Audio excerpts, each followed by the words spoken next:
L'urbs caput mundi. Faisons déjà un peu de latin pour le plaisir et cherchons ce que ça veut dire urbs caput mundi. Mundi, c'est le plus facile, on va juste changer les voyelles et ça va nous donner monde.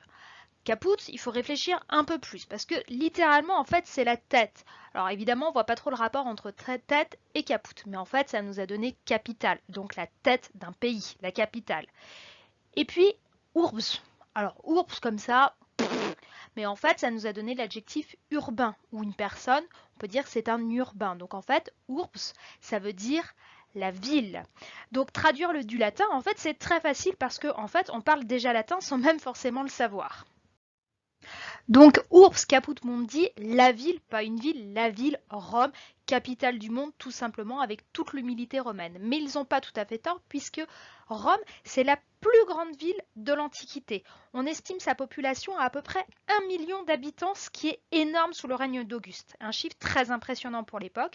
Pour comparaison, la ville de Paris, elle, a atteint ce nombre de 1 million d'habitants vers 1850. Rome, c'est là où réside l'empereur. Il a toute une colline. Pour lui, c'est la colline du Palatin, là où Romulus a fondé la ville, c'est pas une coïncidence, et c'est de là où il va diriger l'Empire, c'est le lieu de pouvoir. D'ailleurs, le mot Palatin, la colline du Palatin, qui est toute l'habitation de l'empereur, ça nous a donné en français le mot palais.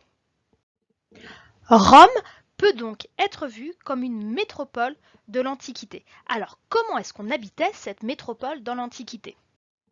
Habiter à Rome, c'est d'abord se loger. La plèbe habitait dans des immeubles qu'on appelait des insulae. Ces immeubles étaient divisés en appartements, un petit peu comme aujourd'hui. Les riches patriciens, eux, habitaient une domus, une demeure, une grande maison qui était organisée autour de deux cours intérieures, l'atrium et la cour à péristyle. Les activités étaient très nombreuses pour les Romains, mais parlons surtout des loisirs qui occupaient une grande place dans leur vie. Tous les jours, les Romains se rendaient aux thermes. Même les plus pauvres fréquentaient ces établissements. Les thermes, ce sont d'abord des bains. Il y a un circuit de bains à faire, des bains à différentes températures. Mais les thermes, ce sont aussi des lieux de culture. Il pouvait y avoir une bibliothèque, une palestre pour les exercices physiques. Et puis, c'était aussi et surtout des lieux de rencontre et de convivialité.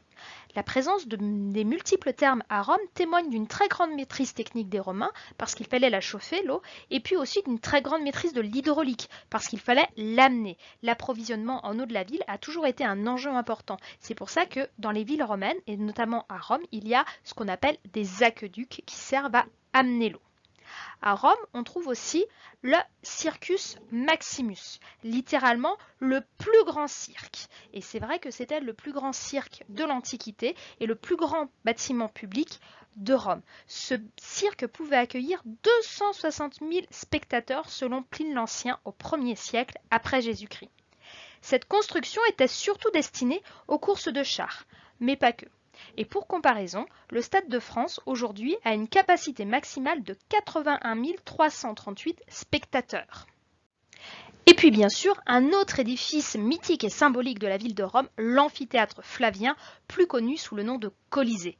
Un amphithéâtre, c'est un lieu de loisirs où se déroulent des jeux variés, les plus célèbres jeux étant bien évidemment les combats de gladiateurs. Mais il y avait aussi des chasses aux animaux sauvages qui pouvaient être organisées. Imaginez des éléphants, des rhinocéros et des girafes dans un décor de jungle au milieu de notre Colisée. Mais on a aussi organisé par exemple des naumachies, c'est-à-dire carrément des batailles navales. C'est pas une blague. Par exemple, l'empereur Titus en 80 pour l'inauguration du Colisée a fait remplir l'arène d'eau et il a organisé une course de chevaux nageurs à l'intérieur du Colisée. Mais tous ces jeux sont pris très au sérieux par les empereurs. Le poète Juvénal a employé d'ailleurs l'expression panem et circenses, du pain et des jeux. En fait, il fallait offrir tous ces divertissements pour le peuple, comme ça permettait à l'empereur de s'assurer le soutien de la population et ainsi il achetait la paix sociale. Et oui, les problèmes de déplacement dans les grandes métropoles remontent à l'Antiquité. Jules César a été le premier à limiter la circulation et le stationnement dans le centre de Rome. Et en 125, l'empereur Adrien a limité le nombre de véhicules autorisés à rentrer dans Rome. À Londres, c'est en 2005 seulement que le péage urbain a été mis en place pour limiter la circulation dans la ville. Et Rome, c'est aussi les voies romaines, les premières autoroutes de l'Antiquité. Des routes pavées, c'est du costaud. Certaines portions sont encore visibles aujourd'hui. Ces voies permettent de relier Rome au reste de l'Empire. Elles prennent toutes leur départ au centre du monde, ce qu'on appelle le point zéro, qui est situé bien évidemment sur le Forum romain. De là vient l'expression « tous les chemins mènent à Rome ». La population romaine, on l'a dit, est très nombreuse, mais elle est aussi, comme dans toutes les métropoles actuelles, cosmopolite. Ça veut dire quoi, cosmopolite? C'est du grec cette fois-ci. Cosmos, ça veut dire le monde, et polites, le citoyen, donc citoyen du monde. Ça veut dire que dans la ville de Rome, en fait, on va retrouver des personnes qui viennent du monde entier, ou en tout cas de tout l'Empire romain, qui sont attirées par les richesses et les activités proposées à Rome. Parce qu'on n'oublie pas, évidemment, on l'a dit, tous les chemins mènent à Rome. Et tous ces gens très différents, cosmopolites, vont se retrouver à la fois dans les loisirs, dans les lieux de loisirs comme le Colisée ou le Circus Maximus, mais aussi par exemple sur le Forum qui est un grand marché. Et sur ce marché, qui est aussi très cosmopolite, on va trouver des produits qui viennent aussi du monde entier, de tout l'Empire romain, parce que la Pax Romana, la paix romaine, va favoriser les échanges. La ville de Rome dans l'Antiquité est donc bien une métropole, une grande ville très peuplée, qui concentre les lieux du pouvoir impérial et qui offre aux habitants de nombreux services et de nombreux loisirs.